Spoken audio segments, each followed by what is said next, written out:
What I want to do today is first talk in a little bit more detail about the motivation for thinking that there is a multiverse from the point of view of the theoretical physicist. And of course, one big part of the motivation is as the only scientific approach we have today to the biggest fine-tuning puzzle of all, which is the puzzle of the cosmological constant, something I trust many of you are familiar with, but which I'll review quickly. So that's a sort of empirical reason to take these ideas seriously. But there's actually a reason internal to theoretical physics itself to take the idea of a multiverse seriously, which is that it happens. It happens in many of the simplest, nicest kinds of theories we might imagine that go even slightly beyond the standard model of particle physics. We believe that we have very strong evidence that something like inflation itself occurs, and getting these eternally inflating spacetimes, which allow us to at least contemplate the existence of a multiverse, is something which happens frequently in many theories that we like to talk about, including string theory. And the fact that it came up in the context of string theory was one reason string theorists took it more seriously. But in fact, you don't need any of the whiz-bang bells and whistles of string theory to be able to talk about the multiverse. I'll give you a very nice, simple, concrete toy model of physics that gives us a multiverse that we can talk about as well. You don't need very much in order to get an exponentially humongous number of vacua and populated in various regimes of a gigantic multiverse. So that's the first part of what I want to talk about is just a review what the multiverse is, how it arises. And I should say that in talking about these things, obviously, if we're being very naive, we're piling speculation on top of speculation on top of speculation, right? We're talking about things beyond what we've seen in the standard model. We're going to assume that all the usual laws work. We're following our noses and just trying to interpret the equations as they come out. And you could object. You could skeptically object at every single juncture in the development of these ideas. And since we don't know that the ideas are correct, and in fact, we're so far from knowing whether they're correct or not, we don't even know if they really make deep sense. I can't tell you right now that it's a mistake to be skeptical about questioning every single step. But what I can say is that being skeptical in that way has never been a fruitful thing to do in the development of physics. It's never been a good idea to be a scaredy cat. Okay? And most of us take a rough and ready philosophy. I shouldn't use the word philosophy in front of philosophers. We have a rough and ready kind of philosophy of physics, of doing physics, which John Wheeler called radical conservatism, which is the idea that you take the laws you have under your feet right now, and even though they're discovered in context A, so long as they keep working and they don't, and everything seems self-consistent and fine, you keep applying them. And you keep going until one of two things happens. Either you run into a contradiction with experiment, most obviously, or you start running into internal contradictions. And it's only when you're really sure that one or the other has happened that, so that's the conservative part, right? You take the laws that you have and you take them super seriously and you keep going. You don't just change things for random reasons. You're very fundamentally conservative. You keep going, and only when you've been contradicted by experiment, and you're sure of that, because of course experiments are wrong lots of the time when they disagree with the existing theory, or you're sure you found an internal contradiction, do you get prepared for perhaps taking the radical part of that step. So what I want to do today is first tell you how the multiverse arises as a consequence of the radically conservative philosophy. Okay, it's just being a normal, boring guy. You will discover the multiverse as a theoretical physicist. And then I will transition to telling you why there is something maybe deeply, why we start running into internal contradictions as we start trying to make sense of the picture, and why very likely making sense of this picture is going to involve a very radical step in our understanding of physics. I suspect trying to make sense of the multiverse or of the ideas surrounding it is going to require a step as radical, if not more radical, than the transition from classical to quantum. Okay? and I'll try to describe why that's the case. I could be wrong, but that's my own feeling. And to put it a little bit in the context of some of the discussions that are going on at this conference, and some of the discussions more widely about trying to make sense of measures and probabilities and how to deal with all of that, ultimately the infinity over infinity problem and its relatives, I think that this discussion is extremely premature. It's like trying to have a discussion about how to interpret quantum mechanics in the year 1850, when all that's happened is someone has come along and told you in 1930 determinism is gone. And then you can sit around and wonder what it means and try to make sense of all of it, and it's just, you can do it. It's a colossal waste of time. Because until you know there's such a thing as Hilbert space and wave functions and exactly what you're supposed to talk about, not these vague hints, but the precise, sharp structure that eventually arises, it's not useful, it's not fruitful to think about it. Okay? So, but anyway, I don't know what's coming next, so I don't have anything better to offer right now. All I can do is tell you, A, how the multiverse arises, why it should be taken seriously, and B, what these puzzles are, why they impinge on, as I said in the beginning of my talk yesterday, the really core foundational difficulties with physics today, and why they might need a radical step. But obviously, we're not anywhere near having accomplished it yet. All right, so here we go. So let me first remind you of why we take the idea of the multiverse seriously. Again, reason number one comes from data. Okay, so we've discovered that the universe is accelerating. Of course, even before discovering the universe is accelerating, we were mystified why the universe wasn't crumpled up to tiny sizes or explosively doubling in size every Planck time. We didn't understand why the cosmological constant is small. And all the accelerating universe did, from this point of view, is make it impossible for us to bury our head in the sand and say that some magic miracle mechanism was going to just make it go away and give us an exactly vanishing cosmological constant. Very likely there's a small non-zero cosmological constant, and we have to deal with this. Okay, well, I don't want to spend time talking about the myriad of failed, more standard dynamical mechanisms to try to solve the cosmological constant. This is something that I could spend hours and hours talking about. I can spend hours and hours talking about it because for 8 years of my life, I spent 80% of my time on this problem. I got 2, maybe 3 really crappy papers out of it. But it's what I spent the vast majority of my time doing, failure after failure after failure. And I'm happy to explain why. There's a big checklist of things that you have to accomplish if you want to try to solve the cosmological constant problem in a standard dynamical way. Just believe me, for the sake of this discussion, it's really hard. Okay? It's really, really hard. It's so hard that we take this crazy picture, some of us take this crazy picture much, much more seriously than any of these other ludicrous attempts, including all the absolutely stupid ones that I tried myself. So, I mean, the problem is so hard that you do whatever you can, but you know, the standards are so low, even with these incredibly low standards, it's very hard to come up with anything even slightly sensible. This picture, on the contrary, and by the way, those attempts, which I'm not even talking about, is what you could call conservatively radical. Okay? And conservative radicalism has this very cheap feeling about it. You make a list of the current assumptions and you start crossing them out bravely. Aha, the world isn't Lorentz invariant. I'm not scared of Einstein, right? And you can do this. It's a really idiot thing to do. It has never led to any progress. The world just doesn't work that way. And all these attempts to solve the cosmological constant along these lines have this conservative radical feel that's being generous to them. All right, so let's now go back, and I'll phrase this first in the language of string theory, but then we'll give a concrete example in a second.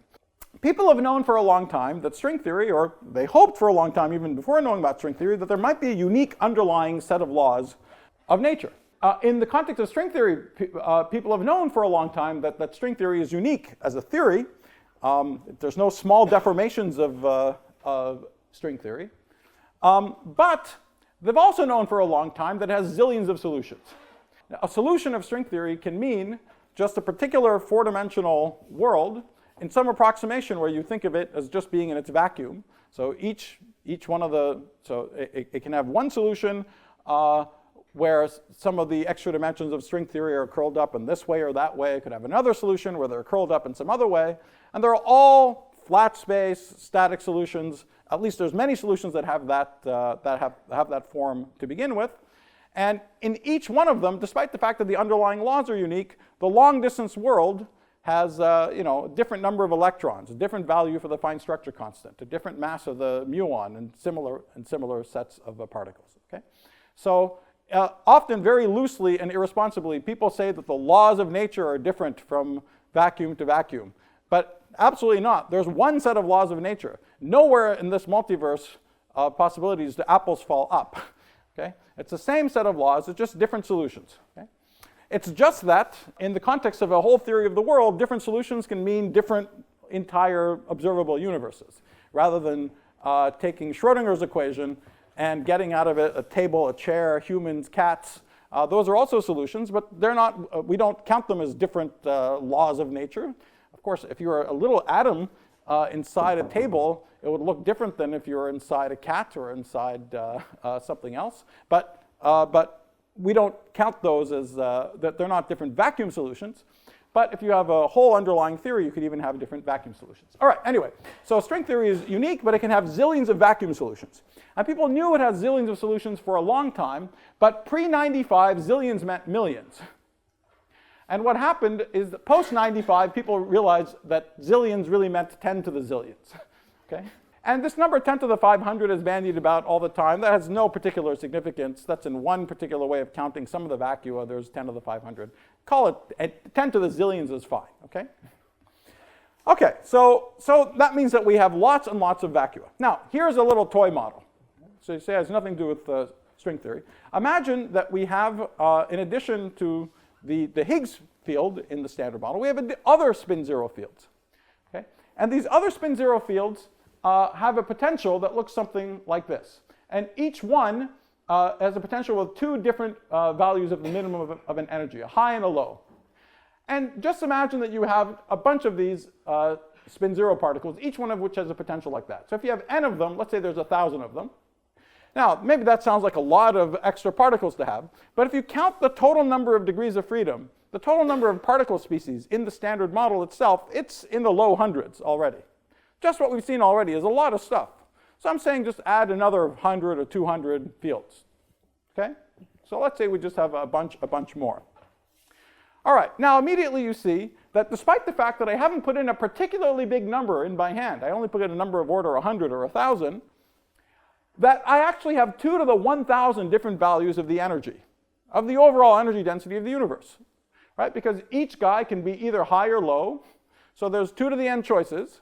And if all those guys are, they're all just randomly, the potentials are they're not all identical, then I'm going to get 2 to the 1,000 different values of the vacuum energy, which, however, can only span between, roughly maybe root minus 1,000 to positive root 1,000 or something like that. So you have so many of them in such a tiny region that obviously the spacing is going to be very dense.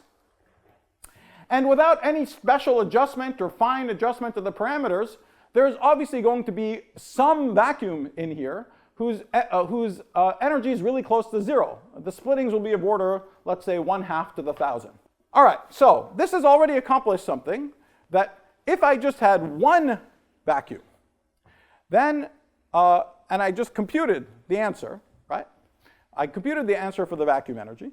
Then if we do the naive estimate that we did yesterday, we would get something that's 120 orders of magnitude too big, or 60 orders of magnitude too big, right? So if you believe, let's say you believe that there's only one underlying vacuum, then there is some formula out there for what the vacuum energy is, right?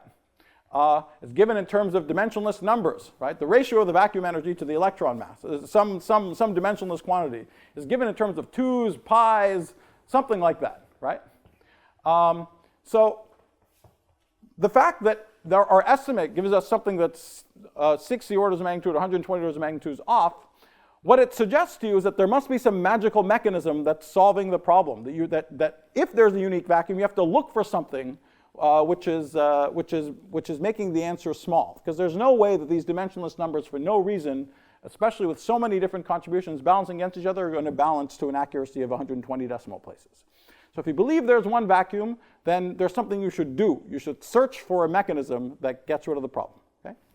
But if you have 2 to the 1,000 different vacua, then you don't have to do that. Then, at least in order to find a vacuum with a small energy density, you can find one. Okay?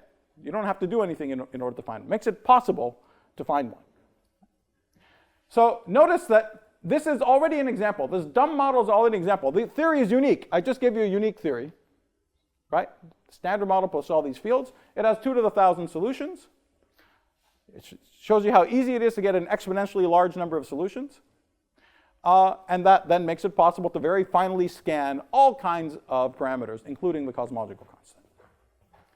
Now, ironically enough, it's only in the context of something like this situation where you have zillions of vacua from your one underlying theory that it actually makes sense to start imagining why you had this value of the cosmological constant and not that value of the cosmological constant, because then it's at least not counterfactual. I mean, it would happen in this theory that you could have all these different values. If there's one underlying vacuum, then asking the question is counterfactual, right? There is just one vacuum. There's only one value of the cosmological constant. It doesn't make sense to ask why it couldn't have any of the other values.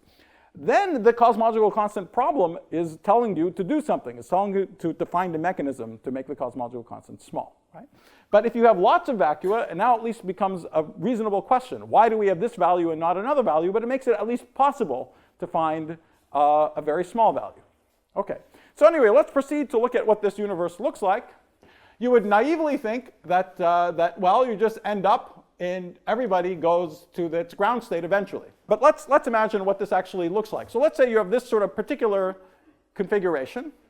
And if the overall energy density is positive, if the overall energy density is negative, cosmologically, these things collapse to big crunch singularities very quickly. So they're not going to be cosmologically relevant on long scales. But if the cosmological constant is positive, then the universe is accelerating. It's inflating, and off it goes. Very good. In a classical world, that would be all. It would just be inflating forever, and whatever you got, wherever you got started, is where you'd be forever. But the world isn't classical, and we can have quantum mechanical transitions. Okay? So for instance, I can have a quantum mechanical transition from here to there. That makes the energy density in this new region, the energy density in the new region is different, right? All right, now, how do these transitions happen? This is not, if you're used to quantum mechanics, and if you're just used to ordinary quantum mechanics, you imagine the sort of ball is here, then the ball all of a sudden moves there. But that's not actually how it happens in these situations where that's actually a field that fills the entire universe. The probability to have a field fluctuate everywhere in the entire universe from here to there is 0, or it's exponentially small in the volume of the universe. Okay? So in order to have these transitions happen with non-zero probability, what you have to have happen is that in some region of space, in this region, the field moves from here to there. Okay? But outside, it doesn't do anything.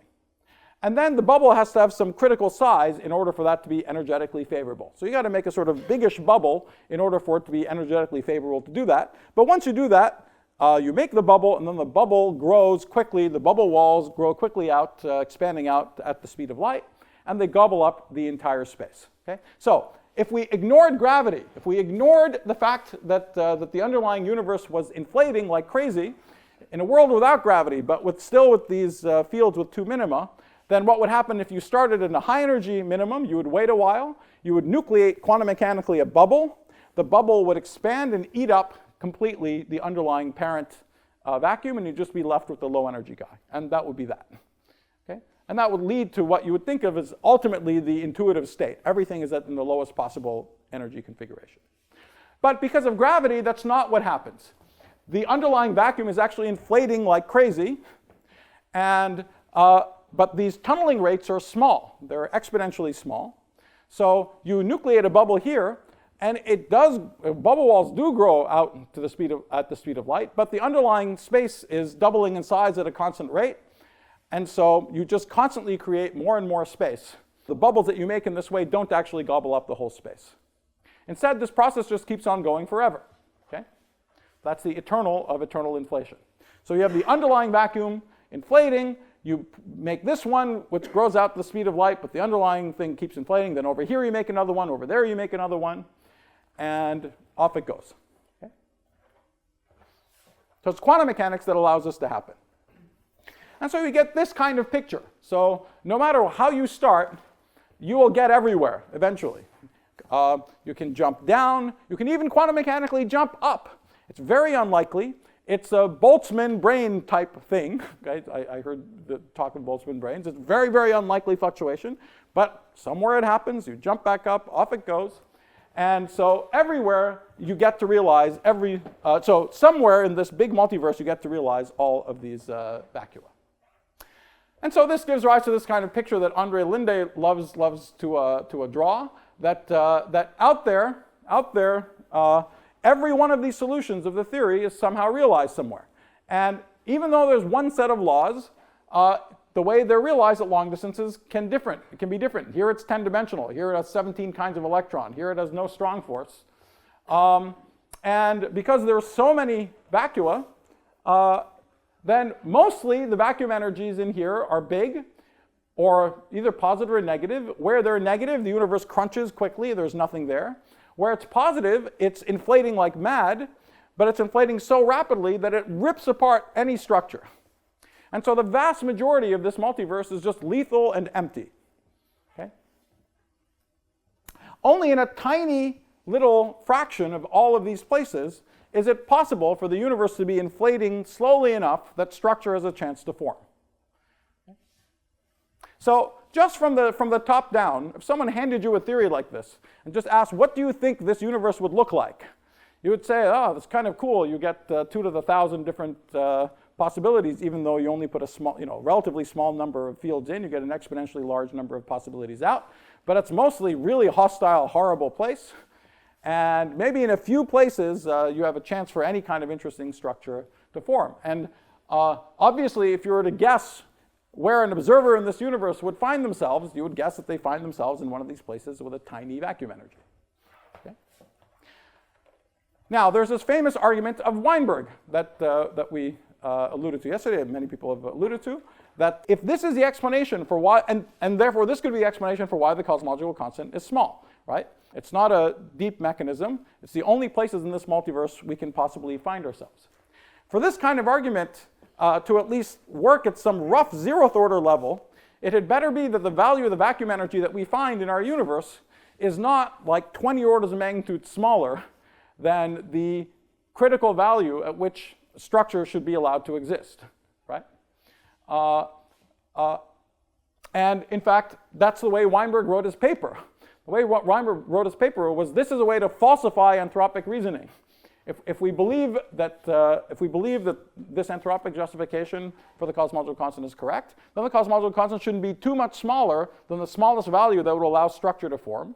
That value is only 10 times bigger or so than what we've observed it to be. And so his conclusion is that if we don't see a cosmological constant, then it'll start getting too small compared to this critical value, and so there would have to be some other explanation, right? And let's say that's how it turned out, that they didn't measure an accelerating universe, and our great-great-great-great-grandchildren did finally measure a cosmological constant, and it was 10 orders of magnitude smaller, 20 orders of magnitude smaller than Weinberg's bound. Then it would be very cool. People would say, oh, look, there's this bound of Weinberg. It couldn't have been much bigger than that. But for some crazy reason, it's 20 orders of magnitude smaller than that even. Whereas that's not what happened. What we found is that we're right up against this dangerous value for the CC. There's also, incidentally, a plausible anthropic explanation for the other fine-tunings involving the Higgs mass, which I won't talk about in too much detail here. But essentially, if you change the overall value of the electroweak scale as set ultimately by the mass parameter in the Higgs potential, you quickly you change it in the direction of making it less fine-tuned, you quickly see that the world doesn't have any atoms other than hydrogen. The fact that we have atoms more complicated than hydrogen is due to another delicate accident. And if you think it's important that the world has atoms other than hydrogen, then this anthropic consideration could be important for it. Now, I just want to pause here to make that just take a step back from talking about the multiverse, just to make an obvious comment about anthropic reasoning. we know enough about physics now to be able to figure out what universes would look like if we change the constants, right? So whether or not the ultimate theory allows us to change the constants, we can imagine what worlds look like where we changed the constants. And it's an interesting fact that the observed value of the cosmological constant and the observed value of the Higgs mass are close to these dangerous places. If I make these are our two fine-tuning problems. And if I make the cosmological constant more natural, the universe is empty. If I make the Higgs more natural, the universe is devoid of atoms. Okay? If there was a unique underlying vacuum, if there was no anthropic explanation at all, these numbers came out of some underlying formula with pi's and e's and golden ratios and zeta functions and stuff like that in them, then this would just be a remarkably curious fact, right? Just a very interesting coincidence that the numbers came out that way. If this happened, by the way, I would start becoming religious, okay? Because this would be our existence hardwired into the DNA of the universe at the level of the mathematical ultimate formulas, right?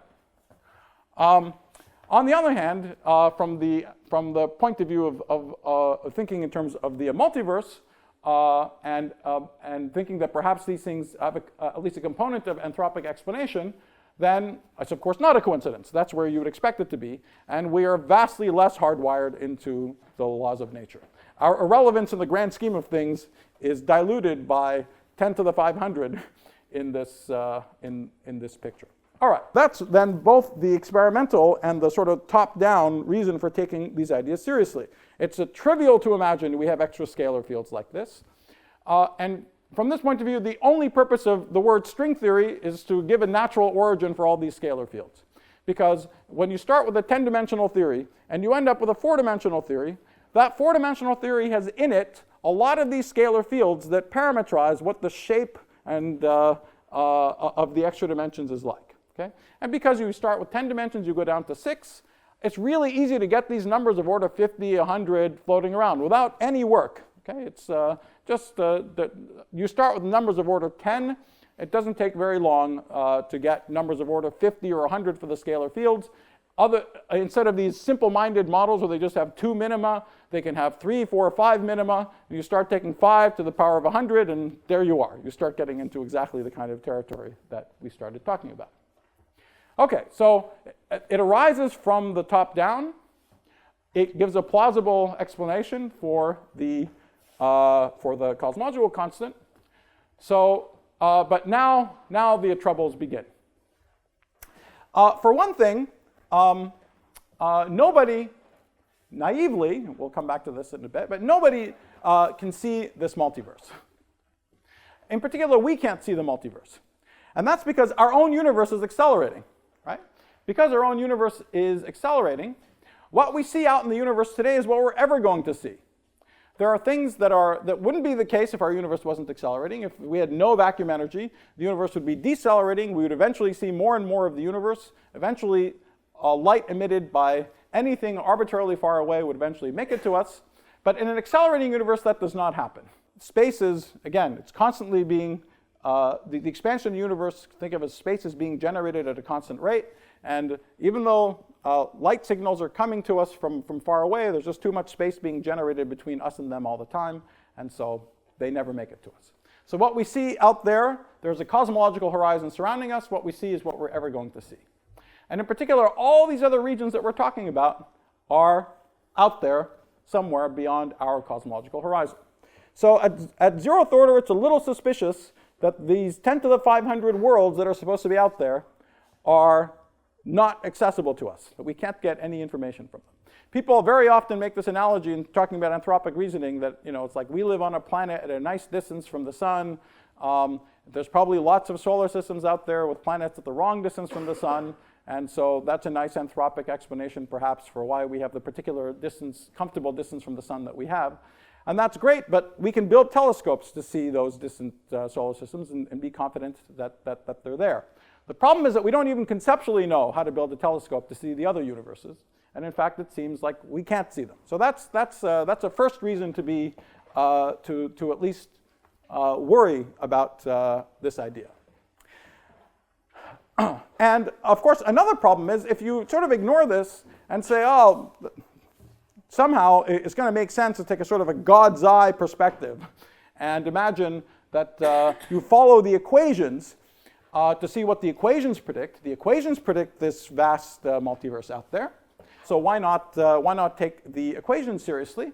Then we get into, and remember, we could be scaredy cats and say, oh, the second there's anything outside the horizon, let me not talk about it anymore. But let's not be scaredy cats. Let's just see what happens, right? Let's continue to go on. The equations make sense. They're not apparently breaking down. Okay, it's not like other situations where the equations themselves are breaking down. You can perfectly solve the equations. Nothing seems to be going wrong. But then we get into all these other difficulties. And the difficulties are really the fact that this is the first time in physics, in thinking about these questions, that we have to face literal infinities. Okay? In eternal inflation, we have a literally infinite universe in the future. And that literal infinity starts wreaking havoc with many of our notions of probability. If you try to come up with some notion of a measure on this multiverse, how likely is it to get this vacuum over that vacuum, all the many naive ways of doing it give you nonsense.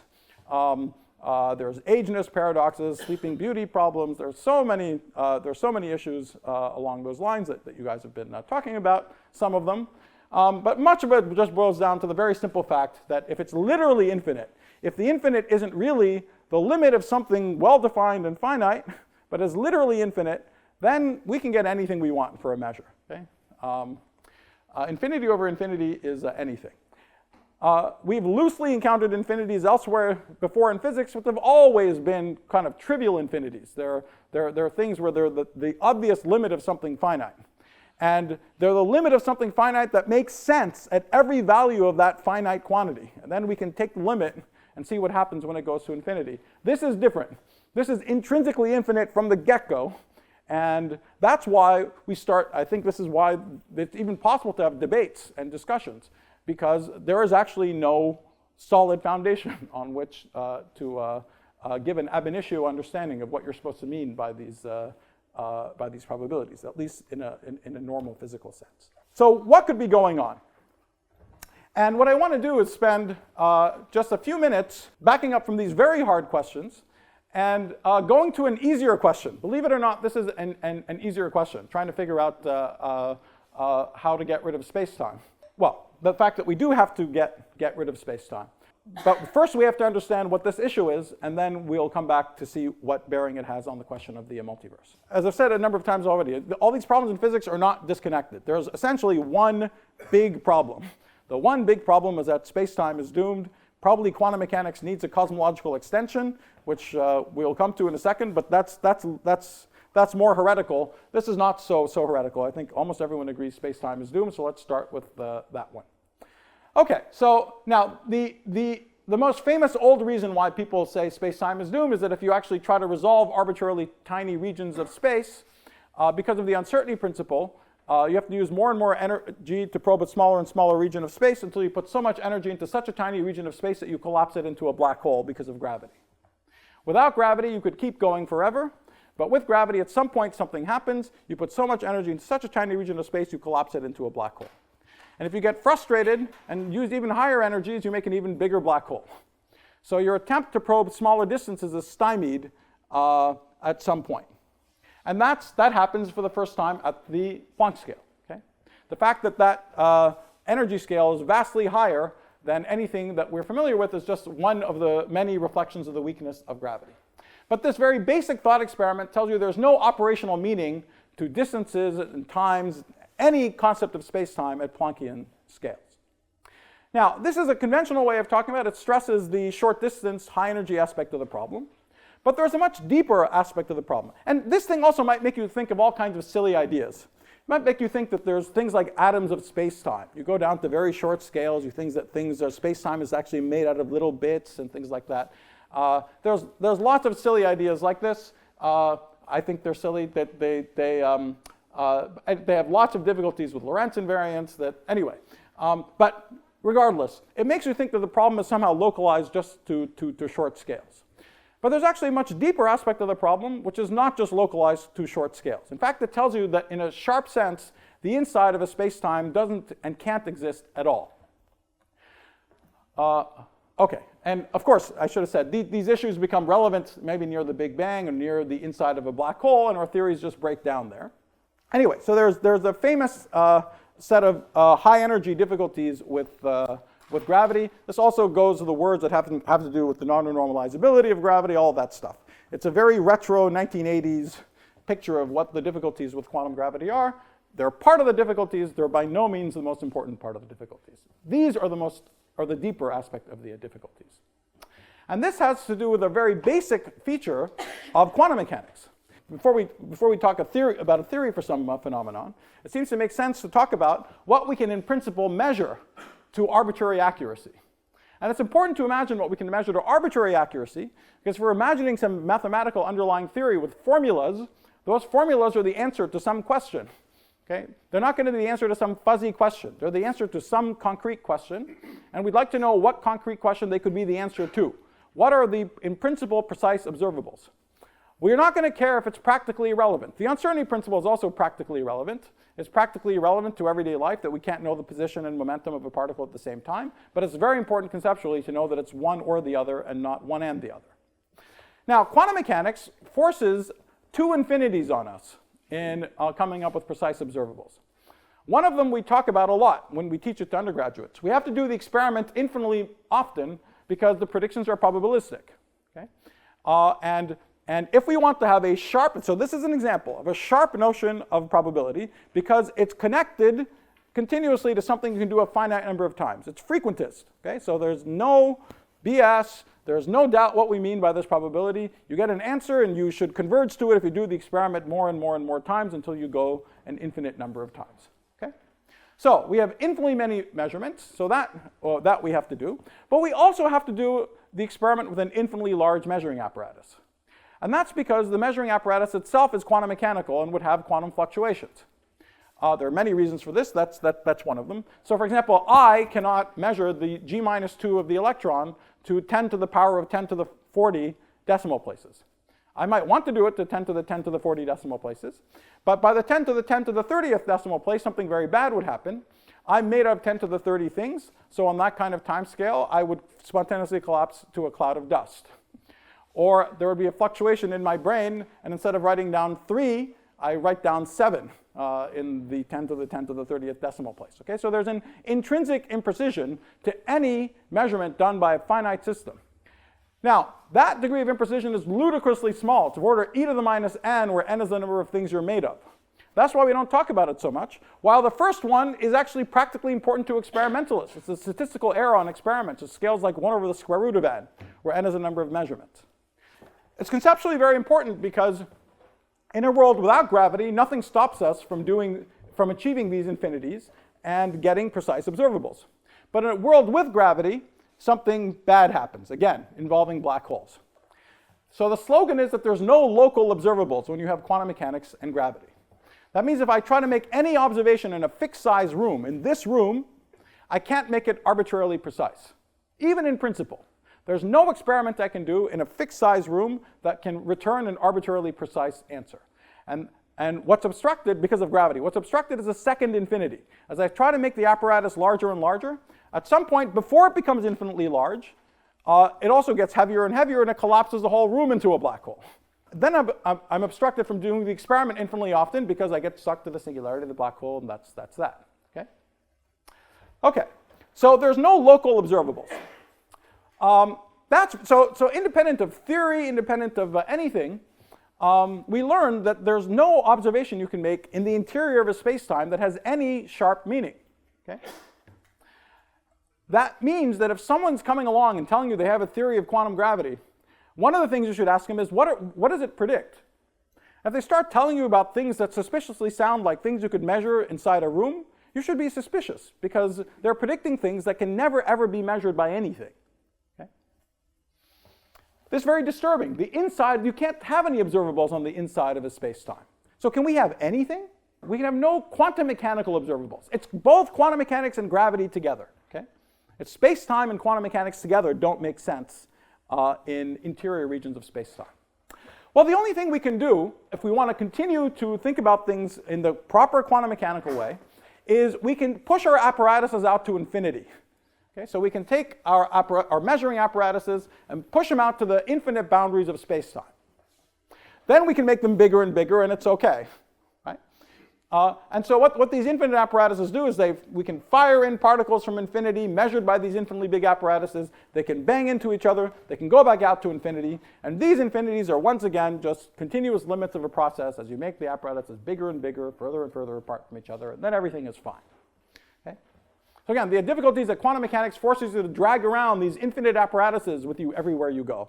Quantum mechanics forces you to divide the world into two pieces, an infinite part that does the observing and a finite part that's being looked at. And gravity doesn't like that arbitrary separation of the world into pieces because everything gravitates.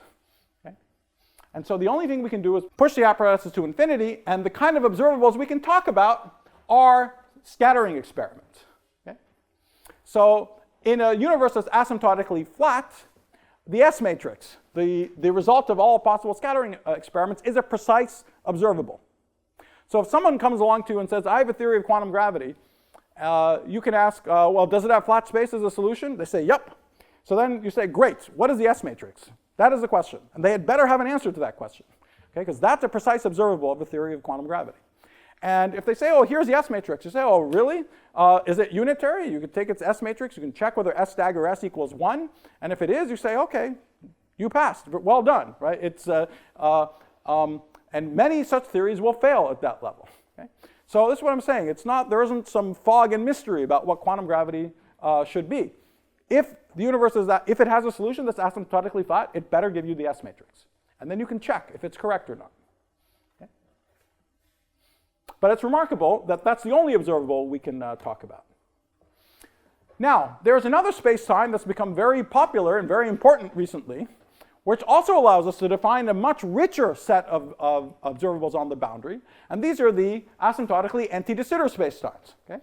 So these are spacetimes with a negative curvature. The curvature could be 100 billion light years. So as far as any non-cosmological question goes, we might as well have been living in a universe like that. But on enormous scales, it has negative curvature, and you can think of it as being the inside of a tin can. And now, again, when you push the apparatuses to the boundary, now the kind of experiments you can do are exactly the same thing. You can ping things on the boundary that sends a wave into the interior of the space-time, they bang into each other, they come back out. But the curvature in the geometry has the feature that light rays take a finite amount of time to get from the inside to the edge and bounce back, whereas that's not true in flat space. So in flat space, the only experiments take infinitely long to do. You have to do them in the infinite past and measure them in the infinite future. But here, you can do them at finite times. Okay? You ping things here, you wait, the waves go in, the waves come out, you measure them at finite time later. These are a much richer set of observables you can talk about, and they're called boundary correlation functions. Okay? Now, of course, the remarkable, this ideology would make you think that if there's no observables you can talk about on the interior of the space-time, then maybe the entire interior of the space-time is some approximation to the true physics. The interior of space-time is something that's in our head that we're interpolating into the physics in order to give us an answer to the question of what actually happened when I ping these things on the inside and have them come out on the outside. But maybe that's the answer to a question that's intrinsically just formulated on the outside, where the observables live. Okay? That's this basic holographic ideology, which goes back a long way to Bryce DeWitt and Roger Penrose and people like that, even though it wasn't called holography by them. So the ideology that those are the observables goes back to them. But the idea that there might be just a theory that lives on the boundary is new. And of course, that's what's been substantiated in the last 15, 20 years by this famous correspondence between gauge theories on the boundary and gravitational theories in the bulk. But that's just telling us, again, but it's just following the ideology. Go where the observables are well defined and find a theory there. Find a theory for the sharp observables. That's been a good idea. It's been fruitful. Okay. And one consequence of this is, in a broad sense, the old short distance difficulties with quantum gravity are understood. I say this in a very broad sense. I mean, there's many, many technical and conceptual things we still have to sort out about it. But if you thought that the central difficulty of gravity was figuring out what's going on at tiny scales and all that stuff, all those questions with very high energy scattering are the same in this empty de Sitter box as they are in our universe. Okay, and so you could set them up and ask them in these toy situations, and we understand how to think about them in these toy situations because ultimately the description on the boundary is perfectly sharp and well defined. And we've given a description on the boundary without gravity. That's the crucial point. Okay? So this boundary description is just in terms of ordinary particles and interactions. And space is emergent, and gravity is emergent, and strings are emergent just out of the dynamics of an ordinary four-dimensional theory. But the thing which is not emergent is time. Time is not emergent. The time in this, the time that flows on the boundary of the box is the same as the time that flows in the interior of the box.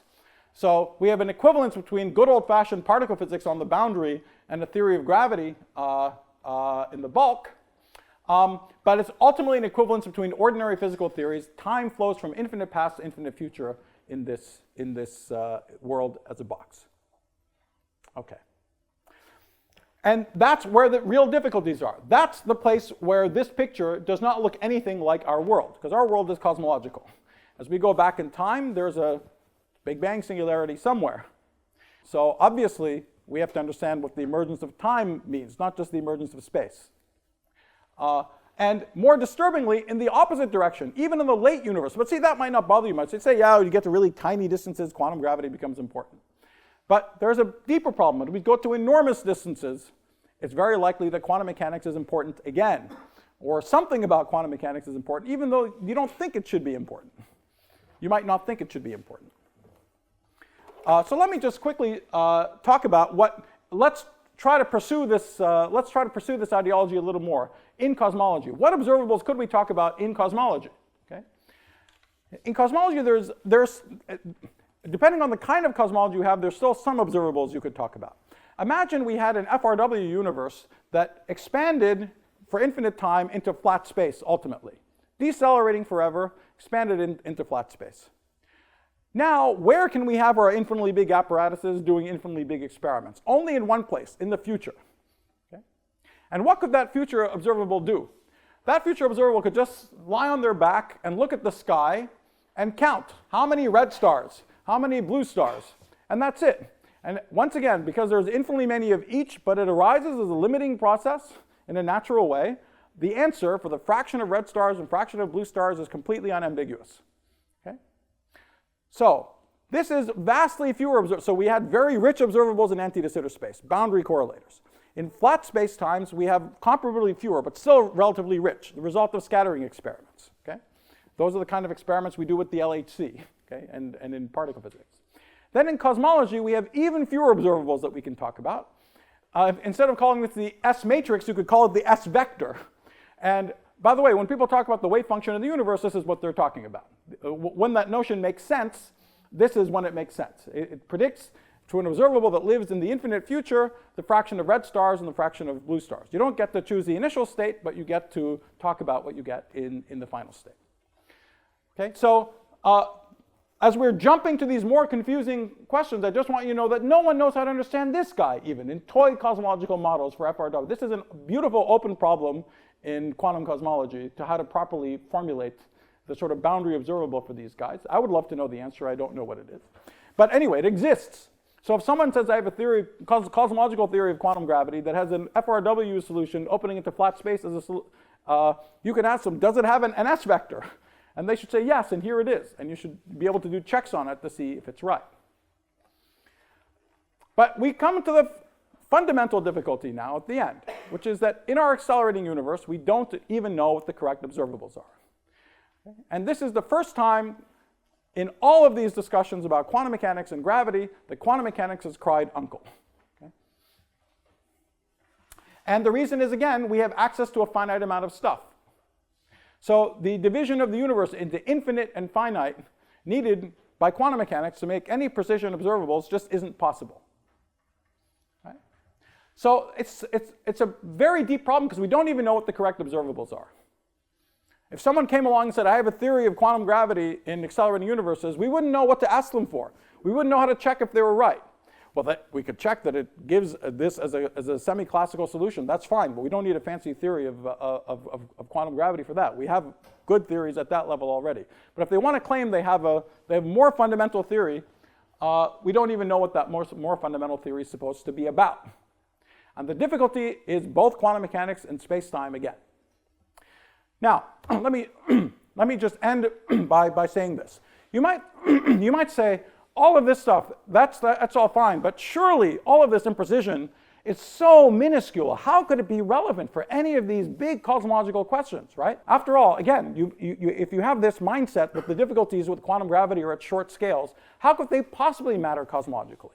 And the reason is the follows. The degree of imprecision that's associated with this breakdown of space-time that we talked about is really small. It's of order e to the minus n, where n is the maximum number of degrees of freedom of the apparatus you can fit in a room before you collapse it into a black hole, which ultimately is of order e to the minus the entropy of the black hole that would swallow up the room, or e to the minus the area of the room over g Newton. Minuscule, exponentially small, except until you get to the Planck length, right? So when could it ever matter? It could matter only in one situation. It could matter in a situation where somewhere in your problem there's an e to the plus s somewhere. Okay? If there's an e to the plus s sitting around, it has a chance to magnify these minuscule e to the minus s effects and cause them and turn them into problems. Your breakdown of your notion of quantum mechanics and space-time, which is intrinsically minuscule, can be enhanced if you have large effects like this. I don't have time to explain it here, but this is exactly what's going on in the context of the black hole information paradox. Okay? Hawking's calculation that concluded that we lose information in black holes is totally semi-classically reliable. Okay? And his conclusion, in a sense, was the conservative conclusion to draw. Okay? It's just what happens when you follow your nose and do the calculation. Okay? But in order to conclude that information is really lost, because you have of order S Hawking quanta coming out of the black hole, you have to make measurements on every single one of them, or more precisely on at least half of them. Okay? And that's of order e to the s measurements that have to be made. So there it is. The whole picture of the local space-time and all the rest of it is inaccurate at e to the minus s level. And if you ask a question with an e to the plus s in it, there's a chance that you get the wrong answer.